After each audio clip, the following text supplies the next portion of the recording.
Assalamualaikum warahmatullahi wabarakatuh. Alhamdulillahirabbil alamin. Kembali lagi Tafsir Al-Misbah menemani Anda dari Studio Metro TV. Saya Hilbram Dunar tentunya bersama Pak Quraish Shihab. Assalamualaikum Pak Quraish. Waalaikumsalam warahmatullahi. Kita lanjutkan lagi pembahasan kita kali ini masih membahas mengenai surah Muhammad Shallallahu Alaihi Wasallam, dan kali ini kita akan memulai dari ayat ke-15. Seperti apa penjelasannya? Pak Quraish, silakan tausiahnya. Oke, mari kita baca. Bismillahirrahmanirrahim. A'udzubillahi minasyaitonir rajim. Mathalul jannati allati wa'idal muttaqun fiha anharun min ma'in ghairi asin, dan seterusnya. Perumpamaan sorga yang dijanjikan kepada orang-orang yang bertakwa. Perumpamaannya bagaimana? Di sana ada sungai-sungai yang mengalirkan air yang yang bersih, tidak berubah, tidak kotor, tidak aromanya tidak beraroma buruk. Ya, air jernih. Air jernih. Oke. Ada lagi anharun min laban, sungai-sungai dari susu yang tidak rusak susunya, tidak basi. Ada lagi dari khamar, minuman keras yang lezat untuk para peminumnya. Saya mau beri contoh. Ini, saya terangkan ini lebih dulu, lezat. Minuman keras itu, kalau saya mau beri contoh mungkin yang ini, rokok. Ya. Ada yang orang suka rokok merek ini, suka merek itu. Oke. Ada yang kalau pakai rokok ini tidak senang. Ya toh? Iya. Minuman keras juga begitu. Ada minuman keras yang disenangi orang. Orang lain tidak senang itu. Oh, jenisnya mungkin. Jenisnya, rasanya dan sebagainya. Okay. Minuman keras yang ada di sorga itu, siapapun yang meminumnya merasa lezat. Minuman apapun yang diberikan kepada mereka lezat. Kalau di dunia ini pilih-pilih kan, sama dengan rokok. Okay. Dikasih, oh enggak, saya enggak minum ini, saya enggak. Ada orang dikasih kretek, oh enggak, saya tidak. Itu sebabnya dikatakan lazzatin lisyaribin, untuk yang minum. Mungkin kalau buat saya tidak ada yang saya senangi. Karena saya tidak suka minum. Ya kan? Tapi ada. Kalau mau ada. Ada. Lazzatin ya. Dan yang minumnya itu merasa lezat dengan meminumnya itu. Lazzatin lisyaribin wa anharin min asalin musaffa. Ada juga sungai-sungai yang mengalir di sungai-sungai itu, madu yang sudah jernih. Maksudnya apa madu yang sudah jernih, yang sudah di ini? Madu kalau baru diambil boleh jadi masih ada dia punya lilin, masih ada bekas-bekas lebahnya itu. Nah, kalau di sana sudah jernih. Tinggal. Oke, kita bicara dulu ini sorga. Jadi begini, kita garis bawahi dulu kata masal. Masal itu dalam bahasa Arab beda dengan misil. Saya berikan contohnya. Perumpamaan, masal. Misil seperti, serupa. Kalau saya berkata sekarang, buku ini serupa dengan ini. Ya, betul. Punya persamaan yang sangat, ya kan? Sama warnanya. Sama besarnya, sama serupa, sama. Tapi kalau saya kata masal, perumpamaan, dia tidak sama. Saya hanya mengumpamakan. Jelas bedanya kan? Iya. Tipis sih Pak Quraish, tapi ada bedanya. Tapi tipis. Jadi kalau misil, sama. Sama. Jadi kalau begitu, kalau memang ayat ini berkata masal, jangan duga persis seperti itu. Ya dong? Iya. Dia hanya memberikan Anda perumpamaan supaya Anda faham. Bukan begitu tapi. Bukan begitu, lebih indah dari itu. Jadi bukan sungai dengan Bukan minuman keras, bukan begitu. Bukan begitu. Sekarang beginilah Ya. penjelasan Al-Quran tentang sorga dan neraka. Keindahannya seperti itu. Keindahannya, perumpamaannya seperti ini. Itu sebabnya kata sementara ulama tidak ada itu sungai-sungai dan sebagainya. Ini perumpamaan jauh lebih indah dari itu. Tetapi karena manusia ingin tahu, tetapi dia tidak mempunyai kemampuan untuk tahu. Allah menyatakan, Rasul menyatakan, fiha ma la tashtahi, di sana ada yang tidak terbayang oleh manusia, tidak pernah terjangkau oleh nalar. Tapi kita perlu tahu, ada orang yang boleh jadi, bahkan bukan boleh jadi, ada orang yang kenikmatan jasmani itu tidak di ininya. Dia lebih senang. Iya, iya. Kenikmatan itu ada 3. Kita lihat. Ada kenikmatan jasmani. Makan, minum, dan sebagainya. Ada kenikmatan nafsani. Nafsu kita senang. Saya beri contoh. Ada orang main catur. Ya. Senang. Senang. Nonton bola. Senang. Iya, senang. Diajak makan, apa dia bilang? Jangan Ya. dulu deh. Nonton dulu. Nonton dulu. Oh, iya. Dia mengutamakan kenikmatan nafsaninya daripada kenikmatan jasmaninya. Oh, oke. Jadi lebih tinggi ya. Iya. Ada lagi orang kenikmatan rohani. Lebih tinggi dari kenikmatan jasmani. Lebih tinggi daripada kenikmatan nafsani. Seorang ayah atau ibu yang punya anak. Ayah baru dari kantor, buka kulkas mau minum karena kehausan. Datang anaknya terengah-engah. Baru main layangan, minta minum. Iya. Dia minum atau dia serahkan pada anaknya? Dia serahkan. Yang mana lebih lezat buat dia secara rohani? Dia minum, tidak beri anak, atau dia beri anak tanpa dia minum? Dia beri anak. Dia beri anak. Walaupun tetap haus. Walaupun dia haus, walaupun nafsunya ingin. Ini kenikmatan rohani. Masya Allah. Jadi kenikmatan jasmani itu tidak ada artinya. Itu sebabnya di dalam Al-Quran dikatakan sorga itu tidak ada artinya dibanding dengan ridha Allah. Wa ridwanun minallahi akbar. Oke, kita tahan sampai di situ Pak Quraish. Karena ini menarik. Surga itu tidak ada artinya dibanding ridho Allah. Apa maksud dari kalimat ini akan dijelaskan sama Pak Quraish sebentar lagi. Tetap bersama kami dalam Tafsir Al-Misbah. Yang jelas sorga adalah tempat kesenangan.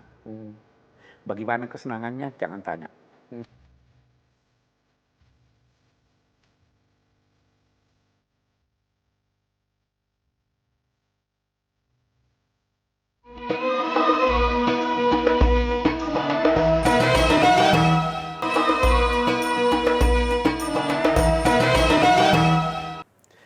Kembali dalam Tafsir Al-Misbah dan kita lanjutkan lagi surah Muhammad SAW ini kita membahas mengenai surga kali ini.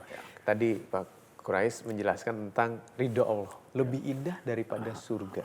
Mohon penjelasannya bagaimana itu? Iya, jadi surga itu yang digambarkan di sini nih, itu kenikmatan jasmani. Iya, sungai-sungai mengalir. Iya, itu kan minum susu, paling mana-mana. mata senang melihat. Iya, indah. Gitu ya. Walaupun di sini ada ulama berkata bahwa ini sebenarnya kiasan, bahwa sungai-sungai begitu karena air di sungai itu tidak sulit ditemukan, ya, dan banyak kalau di sungai, maka hal-hal semacam ini banyak di sorga. Iya. Namun kalau kita kembali gambarkan bahwa kenikmatan rohani itu melebihi kenikmatan ini. Nah, saya mau beri lagi Anda contoh. Kita biasa dari luar negeri, oke, bawa oleh-oleh. Iya. Ada terbatas. Saya biasa berikan orang lain sambil berkata pada istri atau anak, kasih aja dia ini. Dia rela, oke, silahkan kasih. Ya kan? Ya. Walaupun dia tidak dapat. Iya. Dia merasa rela memberinya, melebihi dia memperoleh Itu, ya kan? Jadi kasih sayang saya kepadanya, kecintaan saya kepadanya, menjadikan dia bersedia memberikan ini kepada orang lain, dan dia merasa cukup dengan ridha itu. Kalau Anda sudah mendapatkan keridhaan Allah, tidak ada lagi yang lebih dari itu. Jadi ridha Allah, Anda boleh jadi diberi sesuatu oleh orang lain, padahal hatinya jengkel pada Anda. Ya, Bisa enggak? betul. Ya udah nih, gitu. Udah, itu kan. Ya kan? Ya. Wa utubihi ya oke. Itu asalin musamma. Walahum fiha min kulli samarat. Mereka di sana memperoleh aneka macam buah-buahan. Walaupun tidak disebut di sini. Pokoknya aneka macam. Sekian banyak buah-buahan yang tidak disebut dalam Al-Quran. Karena mereka tidak kenal. Namanya apa? Ya, dia tidak pernah lihat. Durian. Tidak ada di sini. Iya. Yang ada di sini delima. Karena delima ada di sana. Iya. Dia pasti memberikan contoh-contoh yang dikenal oleh masyarakat yang dia ajak berbicara. Iya, pada saat itu ya. Pada saat itu, ya kan? Wa utubihi, tapi dikatakan segala macam buah-buahan. Baru ada apa lagi? Wa maghfiratum mir rabbih. Coba lihat. Anda diberi kenikmatan jasmani ini, tapi kalau disertai dengan perasaan bersalah, belum nyaman. Ya. Yeah. Maka itu diberi dan diberi pengampunan dari Allah Subhanahu wa taala. Masya Allah. Kita lihat pengampunan. Yeah. Dia tidak berkata di sini ridho. Iya. Diampuni udahlah. Wa maghfiratum mir rabbihim. Apakah ganjaran yang semacam ini yang dijanjikan kepada orang-orang bertakwa itu sama dengan orang yang kekal di neraka dan yang diberi minum dengan air yang sangat panas, mendidih sehingga memotong-motong usus mereka. Nah, saya mau bicara lagi sekarang. Kalau tadi sorga ya, sekarang neraka. Apa memang begitu neraka? Apa benar kita dibakar gitu, minum air panas? Karena kita tidak mengetahui siksa yang paling pedih kecuali membakar dan sebagainya, maka itulah contoh yang diberikan buat kita. Hakikatnya kita tidak tahu. Sama dengan sorga tadi. Iya. Yang penting kita sadari bahwa itu tempat penyiksaan. Ada ulama berkata, boleh jadi kalau kita disiksa dengan es lebih sakit gitu. Ya? Lebih sakit lebih ya. Tersiksa. Tapi kita tidak mengalami itu, kita tidak tahu itu. Iya. Maka diberikan contoh-contoh ini. Yang jelas, sorga adalah tempat kesenangan. Bagaimana kesenangannya? Jangan tanya. Karena hakikatnya Anda tidak tahu. Iya. Ini sekedar perumpamaan. Bagaimana neraka itu sekedar perumpamaan. Ya kan? Iya. Oke, nanti kita lanjutkan sebentar lagi, Pak Quraish. Karena semakin menarik pembahasan kali ini dan pastikan Anda tetap bersama kami dalam Metro TV hanya di Tafsir Al-Misbah. Ada wajah yang putih berseri-seri, ada yang hitam. Adapun yang hitam wajahnya, maka dikatakan kepada mereka, akafartum ba'da imanikum. Apakah kamu kufur setelah kamu beriman? Apakah kamu bercerai-berai setelah kamu bersatu?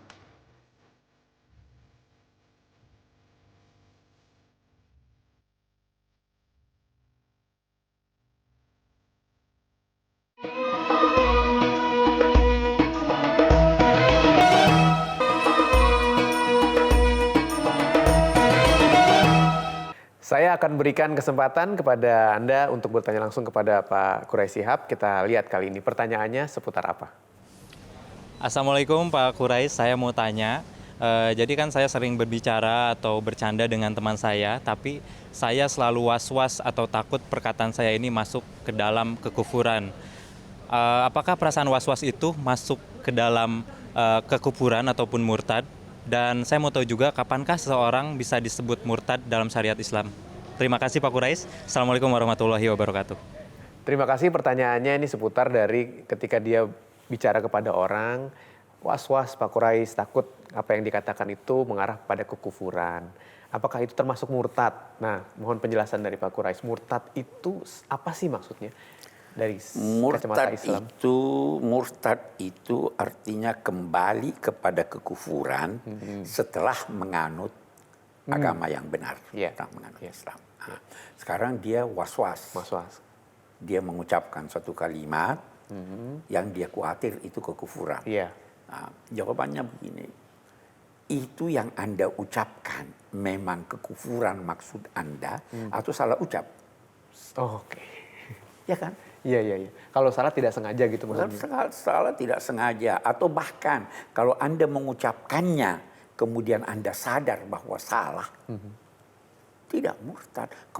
Orang dituduh kafir, dituduh murtad itu tidak mudah. Bahkan kata Imam Ghazali, kalau sudah terkumpul aneka indikator sampai 99% yang menunjukkan dia sudah keluar dari Islam, jangan tuduh dia kafir sebelum 100%. Jadi tidak mudah menuduh murtad. Kalau salah bicara atau salah pengertian. Bahkan kalau terpaksa juga tidak illa wa man ukriha wa qalbuhu mutmainnun bil iman. Orang yang dipaksa mengucapkan kalimat kufur tidak dituntut dari Tuhan atau tidak dituntut oleh Tuhan bahwa itu kesalahan selama hatinya masih tenang dalam keimanan. Iya. Saya paksa seorang, Bilal dulu dipaksa ini, dia tidak mau ucapkan. Ada yang lain yang dipaksa, terpaksa dia ucapkan, tapi hatinya masih tenang. Jadi kalau was-was, Masih jauh. ragu, apa ini tadi kufur atau tidak, tanyakan hatimu, kata Nabi. Is'al qalbak, tanyakan hatimu. Kalau tenang, tidak masalah. Kalau kamu ragu, tinggalkan keraguan itu. Ya kan, saya kira itu tadi. Baik, itu pertanyaan yang sudah dijawab langsung oleh Pak Kurais. Siap. Selanjutnya kita dengarkan tausiah berikutnya. Oke, setelah berbicara tentang sorga dan perbedaan ini, ayat kita ini berbicara lagi menyangkut orang-orang munafik. Tadi orang-orang kafir ya. Iya. Nah, hanya anehnya atau menariknya untuk kita katakan, redaksi ayat ini berkata, wa minhum, ada di antara mereka. Mereka ini kan yang dibicarakan tadi orang kafir. Iya. Ada di antara mereka, padahal yang dimaksud orang munafik. Kalau begitu, kemunafikan bagian dari kekufuran. Iya, iya. Ada orang Islam bersyahadat dinilai oleh Al-Quran kafir, menutupi kebenaran. Itu yang bagaimana tuh Pak Kurais? Itu sebabnya kata Syekh Muhammad Abdul, kekufuran itu sebenarnya kalau kita mau rumuskan adalah semua kegiatan yang bertentangan dengan tujuan agama. Ya. Pecah belah, kufur.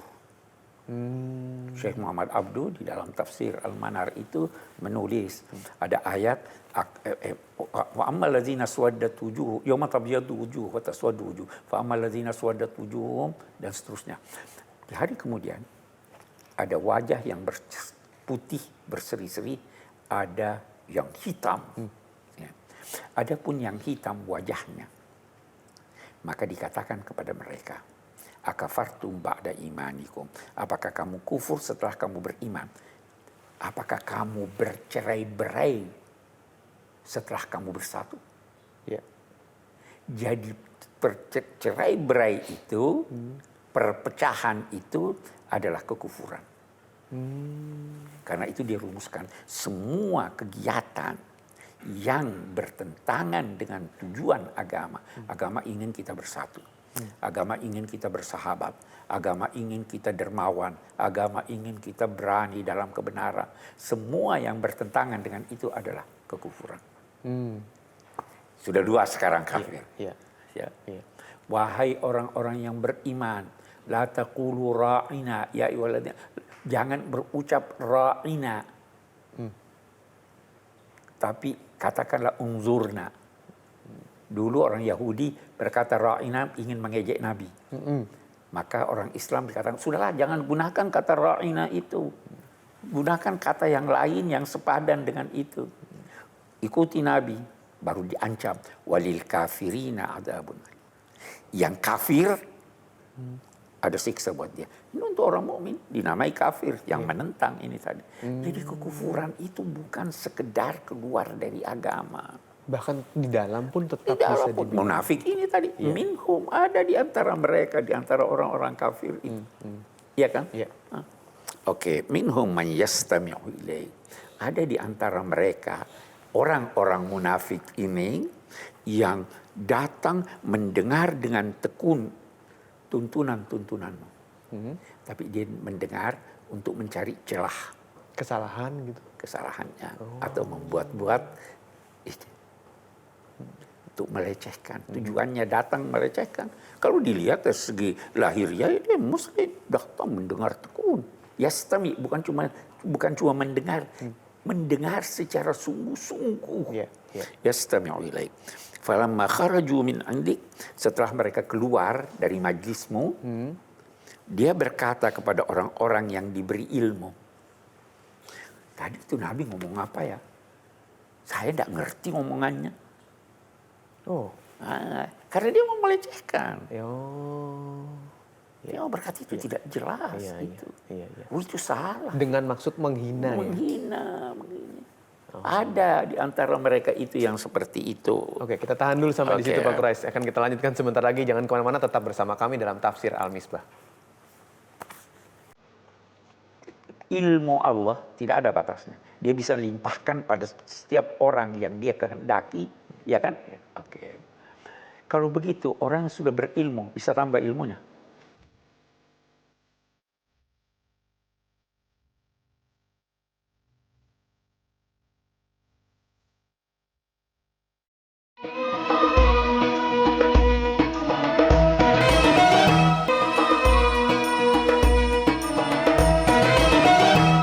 Kita lanjutkan lagi Tafsir Al-Misbah menemani Anda dalam indahnya bulan suci Ramadan. Silakan Pak Quraisy. Oke, orang-orang yang semacam itu tadi yang datang kepada Nabi ikut tekun mendengar, Yang munafik tapi mau orang-orang munafik ini, mereka itulah alladzina taba Allahu ala qulubi. Mereka itulah yang Allah telah tutup hatinya.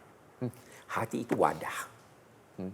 Kalau sudah wadah ini berisi sesuatu lantas ditutup, maka apa? Yang di dalam tidak bisa keluar, yang dari luar tidak bisa masuk. Ya. Iman, hidayah tidak bisa masuk. Ya. Yang keluar bercokol di dalam. Karena ini kotor, yang ini itu mempengaruhi seluruh kegiatan. Ulaika alladziina taba'allahu ala qulubihim wattaba'u ahwa'ahum. Sehingga mereka itu mengikuti hawa nafsu mereka. Oke. Walladzina ihtadaw, adapun orang-orang yang mendapat hidayat, zadahum huda, Allah menambah hidayatnya. Oke, kita lihat. Hati itu wadah. Sudah ada isinya. Bagus. Kalau sudah ada isinya, wadah ini bisa dikembangkan oleh Tuhan sehingga bertambah isinya.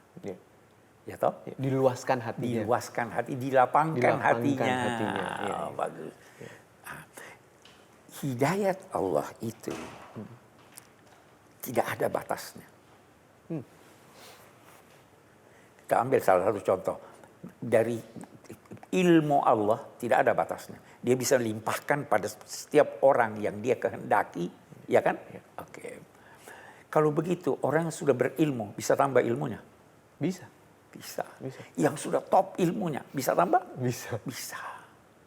Hidayat begitu. Masya Allah. Orang yang sudah dapat hidayah, Amin, amin. zadahum Allah tambah. Itu sebabnya Nabi Muhammad pun Sallallahu Alaihi Wasallam yang memperoleh hidayah masih mohon hidayat Allah. Beliau masih membaca setiap hari dalam salatnya, ihdinas siratal mustaqim. Tunjuki kami, antar kami. Hidayat, hidayat, hidayat, hidayat. Yang memperoleh hidayat bertambah. Yang memperoleh ilmu, ditambah ilmunya. Sudah ada, ditambah ilmunya. Ditambah terus. Walladzina ihtadaw zadahum hudahum wa atahum taqwahum. Sehingga dia diberikan melalui hidayat ini ketakwaan yang makin sempurna. Tahun taqwahum baru. Sekarang setelah membandingkan dua hal ini, itu Al-Quran hampir selalu begitu. Sebut sorga, dia sebut neraka. Dia sebut orang kafir, dia sebut orang beriman. Dia sebut orang berberi petunjuk, dia sebut yang ini. Nah, untuk apa? Ini dihidangkan. Tuhan tidak mau paksa. Anda mau pilih yang mana, silahkan. Itu caranya Al-Quran. Nah, baru dia katakan, fahal yanzuruna illa as-sa'atu an ta'tihim baghtatan. Orang-orang yang sesat ini, yang dibicarakan ini, apakah mereka tidak menanti kecuali datangnya kiamat? Sedang kiamat itu datang secara tiba-tiba.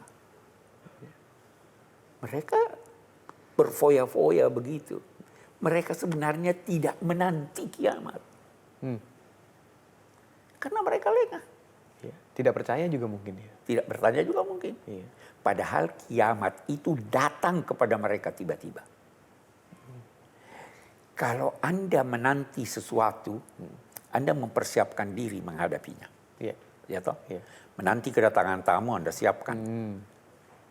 Nah, kalau menanti kiamat, Anda harus siapkan diri. Mereka tidak menanti kiamat itu. Padahal kiamat itu datang kepada mereka secara tiba-tiba. Kiamat ini bisa dimaksud dengan kiamat kecil meninggal bagus, begitu ya? bagus sekali Anda. Bisa nanti kita lihat, bagus sekali pertanyaan Anda ini. Faqad jaa asyratuha, sudah datang tanda-tandanya. Tanda-tanda kiamat sudah datang. Bisa tanda-tanda itu datang pada setiap orang. Bisa tanda-tanda itu datang kepada alam raya ini. Tanda kiamat yang datang pada satu orang, giginya ompong. Pendengarannya sudah berkurang. Matanya sudah kabur. Itu tanda akan datangnya kiamat Anda. Sudah mulai menua gitu ya? Iya, sudah menua. Itu tandanya. Ya kan? Nah, tanda kiamat yang lain yang umum itu sekarang ini sudah lebih banyak dari dulu. Nabi pernah ditanya, kapan kiamat? Dia bilang, kamu wahai Jibril dan saya tidak tahu. Tapi apa tanda-tandanya? Disebut oleh Jibril. Apa tandanya? Anak makin durhaka pada ibunya. Astagfirullahaladzim. Ya. Fitnah makin tersebar. Waduh. Ya toh? Orang-orang yang tadinya telanjang kaki sudah membangun gedung-gedung yang tinggi. Maksudnya? Artinya sudah jadi kaya raya. Sudah berlomba-lomba dalam pembangunan fisik dengan melupakan pembangunan rohani. Ya kan? Itu tanda-tandanya sudah ada. Nah, tanda-tanda yang besar itu matahari terbit dari sebelah barat. Ya kan? Ini orang-orang yang melecehkan Nabi yang ini tadi. Mereka tidak tunggu kecuali apa mereka. Jadi ini pertanyaan kecaman sebenarnya. Kan? Ada kalau saya berkata pada anak durhaka, mau maki orang tuamu, kan saya tidak bertanya itu, tapi saya kecam dia, sikapmu ini seperti memaki orang tuamu. Apakah mereka tidak menanti? Apakah mereka menanti kiamat? Sebenarnya mereka tidak menanti kiamat. Mereka lupa, mereka lengah. Qadda'a asyratuha fa anna lahum idza ja'atuhum dzikrahum. Maka kalau datang kiamat itu tidak berguna lagi, tidak bermanfaat lagi kesadaran mereka. Kalau datang kiamat bagi seseorang, tandanya yang paling terakhir itu, dia sudah tergeletak begitu, terdengar sudah suara di lehernya, tanda nafasnya akan keluar, nyawanya akan keluar. Ketika itu tidak berguna lagi kesadaran, tidak berguna lagi tobat. Katanya bisa dengan kalimat syahadat itu. Iya, tapi kalau sudah sampai, sudah ajal, sudah sampai di sini. Nggak bisa bicara itu juga. Lagi. Sudah tidak bisa. Tuhan sudah tidak ampuni. Ya kan? Ya atum asyratuha. Maka karena itu, fa'alam annahu la ilaha illallah. Karena itu, belajarlah, telitilah, sehingga kamu benar-benar mengetahui bahwa tidak ada Tuhan selain Allah. Ya. Kita garis bawahi kata fa'alam. Fa'alam itu ketahuilah. Ilmu itu bisa berdasar nalar, bisa berdasar hati. Iya kan? Ya. Ya. Mengetahui Allah bisa dengan argumentasi, logika, ilmu, bisa dengan pencerahan kalbu. Yang meneliti, yang membahas tentang Allah melalui penalarannya bisa beda-beda hasilnya. Tetapi yang melakukan pencerahan kalbu itu selalu sepakat. Karena akal bisa salah. Akal bisa salah. Ya kan? Gitu, ya. Tapi itu ada dua cara. Usahakanlah mengenal Allah dengan pendekatan nalar. Itu di dalam agama itulah dia teologi, itulah dia filsafat, atau menggunakan pencerahan kalbu. Bersihkan hati Anda. Oke, ini menarik. Kita bahas sebentar lagi kalau begitu, Pak Quraish. Kita bahas mengenai bagaimana kita mengenal Allah Subhanahu Wa Taala melalui dua hal, dengan nalar, dengan pikiran, atau dengan hati, dengan kalbu kita. Seperti apa maksudnya? Jangan kemana-mana, kami akan segera kembali dalam Tafsir Al-Misbah. Anda terkadang tidak memerlukan bukti nalar, tetapi hati Anda sudah percaya. Saya beri contoh. Anda tidak perlu membuktikan bahwa ada singa di sini dengan melihat wujud singa. Cukup mendengar raungannya.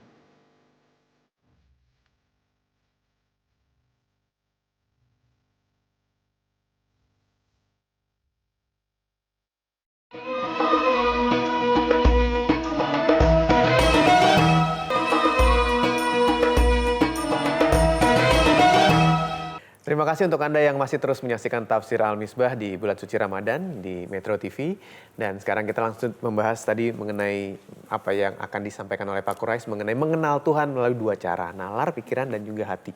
Jadi maksudnya kita mempelajari Tuhan. Pelajarilah. Di sini yang pelajarilah apa makna la ilaha illallah.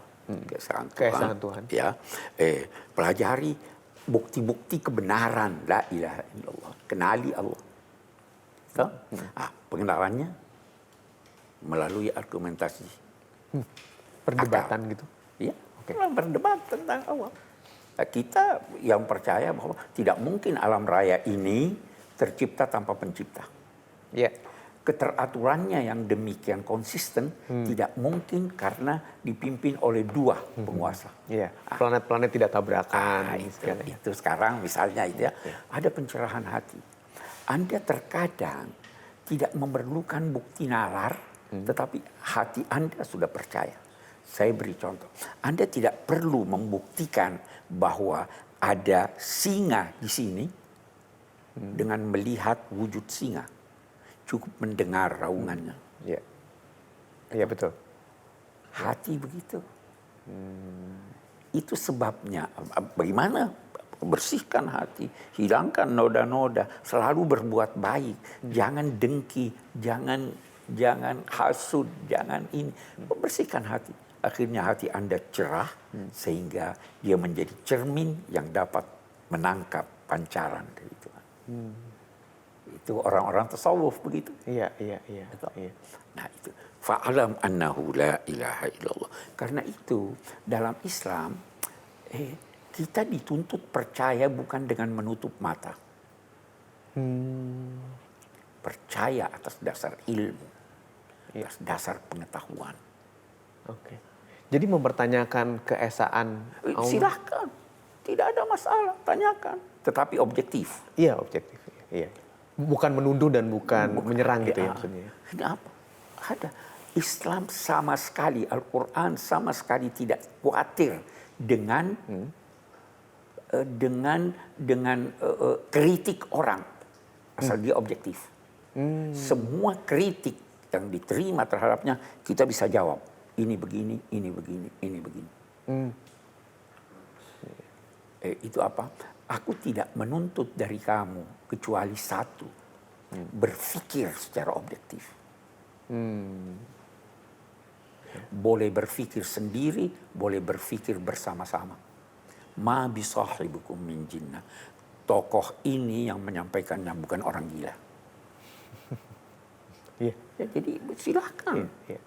Kita perlu belajar. Iya. Jadi mengucapkan la ilaha illallah itu bukan cuma ucapan, fahami dong.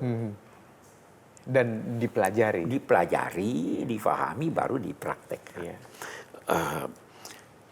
Baru dikatakan wastaghfir li dzambika. Mohonlah ampun. Iya. Karena adanya dosa-dosamu. Oh iya. Baik, satu pertanyaan dulu Pak Quraisy. Tapi ada orang yang mengatakan memahami agama tidak boleh menggunakan logika. Ini bagaimana ya? Siapa bilang? Siapa bilang? Iya. Jadi semua bisa Ada membahas zat Tuhan tidak. Karena akal tidak bisa sampai ke sana. Oke. Zatnya nih ya. Zatnya. Zat Tuhan. Tetapi sifat-sifat Allah kita dijelaskan oleh Tuhan. Allah sudah menjelaskan. Ini sifat saya begini, saya Rahman, saya Rahim, saya Malik, saya Kudus. Pelajari itu untuk mengenal dia. Iya. Jadi bisa dilogikakan sebenarnya. Bisa dibuktikan secara logika bahwa ini memang demikian. Oh, Masya Allah. Iya kan? Baik, Pak. Oke. Kita yang terakhir yang saya mau ini katakan, mohonlah ampun terhadap dosa-dosamu. Dan mohonkan ampun orang beriman yang lelaki dan perempuan. Agak menarik di sini. Biasanya Allah hanya menyebut orang beriman. Iya. Tapi di sini yang beriman yang laki-laki dan perempuan. Iya. Dua hal yang kita ingin garis bawahi. Jangan berdoa untuk diri sendiri. Doakan orang lain. Egoisme tidak ada walaupun dalam doa. Dan doakan semuanya, baik laki-laki maupun perempuan. Oh iya. Jadi di sini diangkat, selama ini dilecehkan, nah, perempuan pun doakan. Wallahu ya'lamu mutaqallabakum wa mathwaakum. Allah Maha mengetahui gerak-gerik kamu. Waktu kamu bergerak-gerik, Allah juga Maha mengetahui waktu kamu diam tidak bergerak. Segalanya diketahui oleh Allah. Saya kira itu ya. Oke. Kita masuk pada kesimpulan. Kesimpulan kita lihat saja di sini. Yang pertama barangkali kesimpulan kita, pemahaman kita tentang sorga. Jangan menduga sorga persis seperti apa redaksi yang dijelaskan di sini. Itu hanya perumpamaan. Itu jauh lebih indah dari itu. Itu disampaikan untuk mendekatkan kepada kita pemahamannya, bukan itu hakikatnya. Karena jauh lebih indah dari itu. Oke. Yang kedua yang kita ingin katakan bahwa ada orang-orang munafik yang dinilai juga Allah sebagai orang-orang kafir karena kekufuran itu bisa mempunyai makna yang bermacam-macam. Yang jelas bahwa orang-orang kafir itu pikirannya kacau. Amal-amalnya tidak mencapai sasaran, sedangkan orang-orang yang beriman itu amal-amalnya mencapai sasaran, dan bahwa dia selalu mendapat bimbingan dari Allah Subhanahu wa taala, bimbingan yang walaupun sebelumnya mereka sudah dapatkan masih bisa bertambah dan bertambah dan bertambah. Yang terakhir sekarang ini tanda-tanda kiamat itu sudah ada, baik tanda kiamat itu pada diri seseorang maupun di dalam masyarakat. Saya kira itu kesimpulan. Baik, terima kasih Pak Quraish untuk tausiahnya kali ini dan insya Allah memberikan manfaat yang luar biasa kepada kita semua dalam bulan suci Ramadan ini dan seterusnya. Terima kasih untuk Anda yang sudah menyaksikan Tafsir Al-Misbah. Insya Allah besok kita bertemu lagi. Saya Hilbram Dunar. Wassalamualaikum warahmatullahi wabarakatuh.